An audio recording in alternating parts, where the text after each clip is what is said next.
like, share, and subscribe, and ring that little bell. Ring the little bell so you're notified when new videos drop. And I have been watching Doctor Who, which is not news, right? I watch Doctor Who all the time. I like Doctor Who a lot. I think that's fair to say. I do like Doctor Who a lot. I just do. But I've been watching Doctor Who I particularly adore. I adore it all. Okay, I adore it all, but this one I really, really love. Season 22. Only a mother could love this one because it's not very good in a lot of ways, but it's fantastic in a lot of other ways. See, this is why I know I love it, right? Because I can watch it and go, ooh, that's not very good, and still adore it. I still absolutely adore it. But these box sets are just fantastic. They really are. I have them all, right? I have all of them. I think this is the best one. I really they haven't announced what the next one is yet, but I think this is the best one. Fantastic, just beautifully put together. It's a really beautifully put together piece of merchandise which just knocks out of the park. So much stuff in this. I've had to review these and break it down to the stories because if I did a review on the whole set, it'll take me about 2 days. There's so much to go through, and the reason this review has taken me longer than I expected to go through, because there's just so much to watch, right? There is so much to go through on this. Like, share, subscribe, comment. I am going to walk you through this. Listen, the reviewers, go buy it. Freaking awesome, right? I know it's expensive, save up your pennies. It's really worth it, right? Like, share, subscribe, comment, sign up my Substack, which is an email newsletter, which I let you know where my content is. Always on YouTube until they ban me, which is going to be any second now. That's going to happen. Sign up to it. I give out free stuff on my Substack. What I put out there, well, I got this whole treasure trove of Doctor Who magazine digitized, going way back. So I put out like old news articles, things that out of print comic strips. On Fridays, I'm sending out PDFs of the Virgin New Adventures. I might do an out-of-print 8th Doctor adventure instead this week. Haven't decided. But I put out just a bunch of stuff on my Substack to try and con you into signing up for it. That's really the bottom line. Also, I have a paid one. It's $5 a month. I put out my own comics on that. If you would like to support me, that is the best way, right? That is the best way. There used to be this show called The Joy of Art, which, you had like this guy who looks disturbingly like Rolf Harris. I think it was an American show, but disturbingly like Rolf Harris. And is it possible to think of anybody from the 70s without going, oh dear, he's a paedophile, right? But I think, no. So Rolf Harris, he looks like Rolf Harris. He teaches you how to paint a painting. Look, mate, the true joy of art is a paycheck, okay? So if you want to show your appreciation, I'll sign up my Substack. Be fan-frickin-tab, my paid Substack. That'll be fantastic. Fan-dabby, double dozy. Fine, also fan-dabby, double dozy. It's his box set. So let's start talking about the story itself. The Two Doctors, written by Robert Holmes. So he's coming in off, what's it called again? Oh man, I'm totally blanking on the name. The name of the story is Caves of Androzani. Oh, right, coming in off Cave of Androzani, and everything that is wrong with this season, and there's a lot wrong with it. Essentially, the really inappropriate amount of violence, right? The really inappropriate amount of violence not done in a particularly good context, right? A really inappropriate amount of violence, and the relationship of the Doctor and Perry. Perry hates the Sixth Doctor, right? She's constantly whining at him, then occasionally being scared for him. It's really weird. It's a really weird character choice. I don't really understand it. There is a significant upturn in quality with the story because it's penned by Robert Holmes. But essentially, everything that's gone wrong with this season is them learning the wrong lessons from the previous season and increasing on that, which is, again, the gritty violence. Now, gritty violence was very 1980s. If you read comics at the time, we had this huge revolution in comics, led by Alan Moore and Frank Miller, where they put like gritty realism into superheroes, and it worked fantastically. It really did work very well. Here in Doctor Who, I would say less so, but not because the idea itself is bad. I think really Eric Saward was a bit adrift. He didn't really know what to do with Colin Baker's Doctor, who we clearly didn't like much. And I think the sniping and the bickering between Perry and the Doctor may be an outcrop of that, right? I do think it comes out of that. That being said, that's the only real down points in the script. Everything else, really, really good, really interesting, has a point it's making. Great characters, great backup characters, great new characters, great returning characters. The script is Robert Holmes, right? Robert Holmes knows how to write, and he writes very, very, very well. It's a bit strange seeing Patrick Troughton in this. It is, again, very strangely sadistically violent Doctor Who, which you don't really associate with Patrick Troughton. But it somehow weirdly works. You know, there was an idea that Pat and Fraser Hines was going to take over instead of Colin Baker for a season 2, which this is what it would have been like, right? This is what it would have been like. Strong direction. I would say really, really strong direction by Peter Moffat, and which I haven't been able to say the rest of the season. Well, not. I think with the Cybermen story it did. Excellent incidental music by Peter Howell, right? There's the Sontaran theme he got was really great. I really, really liked that. It's very 80s. It's very, very, very 80s. It's shockingly 80s. And you forget how 80s it is. So when they go and visit Dastari, played by Lawrence Payne, it's just he's wearing like these very 80s glasses. Everything is so super 80s. Nothing gets more 80s than Perry. Oh my God, now listen, it's not my fault. I've been obsessed with Perry my entire life, or Nicola Bryant, I should say. She isn't wearing much clothes in this, and she looks very, very, very, very hot, right? I mean, look, I running around in the hills and the short shorts and the bikini top and the tied shirt. Basically, this is what happened with Perry, and I think we're going to find out. I'll find out more of this when I get to the Timelapse disc. John Nathan Turner realized that she was, how can I put this, pliable, right? She would be pliable to do what she's told, which is sexualize herself very, very, very, very highly. I think, because John Nathan Turner didn't know, like, you know, what incredibly huge boobs she's got. May I say huge and fantastic? But I mean, I think, yeah, those two actually go well. And when she saw her in spandex and she was willing to do all these photo shoots and make herself very, very sexy, thought, oh, this could go very well. So she's in short shorts and heels, and it was just kind of crazy that she's running around in Seville wearing them. In fact, she comments on a bit in one of the features how she's running in heels. Very I'm like, very impressive. I can't argue. But oh my God, no wonder I've had many hot, sweaty nights over the last 40 years thinking about this. This is in incredible HD now, and it looks so much better. So I was going to say there's only the only problem with the script is the one I mentioned. There's one other problem.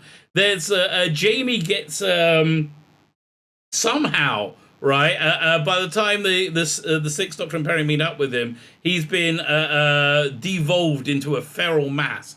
And they don't explain that at all, right? Other than when he sees Perry at the cliffhanger, he's clearly trying to hump her, right? He is clearly. I mean, it doesn't seem like Nicola would be opposed to that. I think she was married at the time. But they seem very friendly, right? Throughout all the extras, they seem like they are really very, very friendly. It seems like they're sleeping with each other. There's a convention message they give, they record for, I guess, Panopticon that year, and they do have the kind of body language of people who are having a bit of a fling with each other. So that does come through onto the screen. But they don't really, like, they could have been hit with some kind of like Sontaran feral gas or something. I don't know. But yeah, there was that as well. In terms of the story, it rattles along nicely. The Seville location is unnecessary and gorgeous and really works. It was supposed to be New Orleans, which is why they had all the eateries there, all the it was centered in that. They did have, and I forgot about this, there was a really somewhat subtle, that I didn't even notice it, a message about vegetarianism in this, that, you know, eating meat and the way we farm meat may not be very nice, right? May not be very good, and you should like look at animals with more compassion than you do. Yeah, listen, I think that, but a good script always has a point, which is why it's a good script, because Robert Holmes wrote it, and it is a it is a good script, right? It is something that I will go back to and rewatch often. And I'm glad I got an HD now. It's, again, fantastic. So the story itself, worth the price of entry. But wait, there's more. There's a lot more. Firstly, we got Behind the Sofa. So Behind the Sofa is three groups of people watching it. You had Sylvester McCoy and Wendy Padbury. They didn't like the violence that much, right? They kind of got used to it by the two doctors, but they really did. They were like, well, this is a bit much. You got Peter Davison, Janet Fielding, and Sarah Sutton, who are amazed at Perry's many outfits. So how did she get another bloody outfit, right? How did she get to go on location shoots? And like, they are spitting bullets about a lot of things, and they're taking the piss a lot. They're a fun combination of people watching the show, right? And then you got Colin Baker, Nicola Bryant, and Terry Malloy. Interesting combination. You get reminiscence from them, and also you get to hear Colin's genuine affection for the time and the role, and his time in the role. You got that a bit much on the a little bit again on the Mark of the Rani disc when they went over the locations, and you've got like. They end up that speaking about how they left the locations for Revelation of the Daleks, and they felt really good about themselves, right? They felt, yes, we've done it, and they said, and that was just before we were completely deflated with the news. So that with the hiatus news, which should have been cancellation news, but if not for the fast footwork of John Nathan Turner, who put out a completely unauthorized press release saying it's being rested rather than it's being cancelled. Right, and they destroyed his life because of that. Slowly, over the next few years, they destroyed his life because of that. What else is on this? So Behind the Sofa, very good. Lots of they got this. I remember listening to this radio documentary called Wavelength, which is a making of. This was on in '84, and you had to kind of like go and hunt for things. Like, what is it? I think it's on. Was it on? It's on one of the discs. You've got the full slip back, which is the audio thing on Pirate Radio 4, which was you had to wade through like hours of stuff to get 5-minute segments of it. I quite liked it. I enjoyed it at the time. But Wavelength is quite good. It's about the making of. They got a great Robert Holmes interview, also radio interview, and there's really not much with Robert Holmes, so it's interesting to hear him from his own voice, which I like. There's also an excellent Robert Holmes documentary got Terence Dicksbury. It's got everybody basically talking about Robert Holmes. This is from the 2003 release, the DVD release. It's pulled over from. You got the photo gallery, which I never look at. Right, I absolutely never look at. Points of View is really good. We're talking about the people responding to the cancellation, the hiatus, and not being very happy about it. One of the most bizarre extras is Nicola Bryant's in the footsteps of the two doctors. And it's really weird, right? It's a really weird extra. It's a cheaply made travelogue where she goes to recce the locations in Seville. So that would have been okay. That would have been not been, but she goes with a group of holidaymakers. So clearly, it's a bunch of reasonably well-to-do fans going on a package holiday with Nicola Bryant to Spain to look at locations of the two doctors with her, and it's just a little bit like, I don't know, a little bit missable. I really didn't care about any of it, and it's somewhat covered by was it Gary Downey also has a I think Adventures was it Adventures in Time in Spain. Okay, Adventures in Time in Spain with Gary Downey. Gary Downey was John Nathan Turner's husband, I think, partner for want of a better word, longtime partner, right? Who we got on the production team with Doctor Who, and this was basically their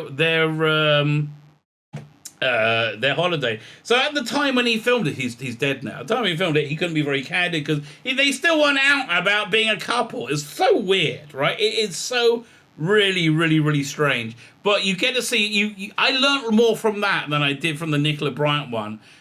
Which was several years later, I think, right? I think it was from a few years later.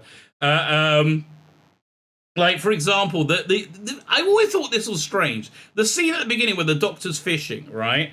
And again, we have this dynamic of the Doctor being a dick and Perry hating him over and over again, right? That one scene you get to see with Perry with the shirt off. Apparently, the only reason there's only one scene without her bikini top, with only a bikini top, when you see from a distance, is when they get there.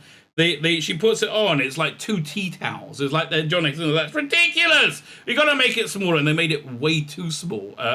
So they could only put it at a distance. But that scene where they're filming, where he's fishing, and like you can't see the water. It's like right there. It was a gushing torrent when they went to recce it, right? And then it was dried up by the time they got there to film it. That's why it looks so weird. But you learned that from Adventures in Time and Spain with Gary Downey. What else? I put up the con tapes. This is Jacqueline Pierce. I didn't even talk about Jacqueline Pierce. She's great. Again, I'm assuming you know the story, right? I'm assuming you're familiar with the story. She's fantastic in this, and she's always great being interviewed. And she's great with an audience. She has this really weird, sexy rapport, right? Sexy and self-deprecating rapport with the audience. It's very odd, but I'm always happy to see more Jacqueline Pierce. I always found fabulously entertaining. We have a cut down version of In a Fix with the Sontarans, a little bit less of Jimmy Savile. Listen, don't erase the past. It is what it is. You know who I feel the worst for? People I feel the worst for are all the children that he raped. Obviously, they're the people I feel the worst for. Other than the children he raped, okay. The person I feel the worst for is what's his name? Alfie Moon from EastEnders. I remember just before the allegations came out, they did a Jim will fix it with him being Jim will fix it, him being Jim. He said, and he kept saying, "Oh, I'm sitting in the chair of the great man himself," and then it's like a week later, all that came out. I'm like, "Oh, I'm sorry, mate. I'm sorry. That didn't work out well for you."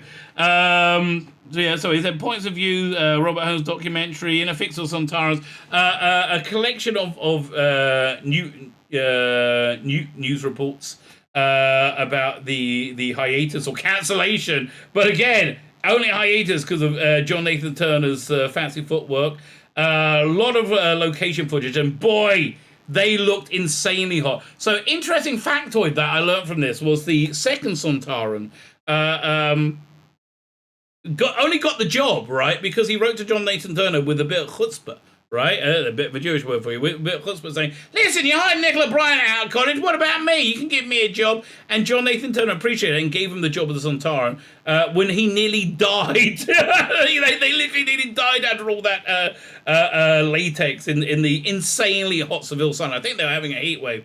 That looked very, very hot. They actually got a bit longer of vacation because all the wigs and makeup got sent to the wrong country by mistake, so they had to spend 2 or 3 days just hanging out by the pool in Seville. So, that worked out well for them. But in general, fantastic. This is an absolutely fantastic release. Fantastic set of this in a fantastic release. Probably one of the high spots, but there's a lot of high spots in this season.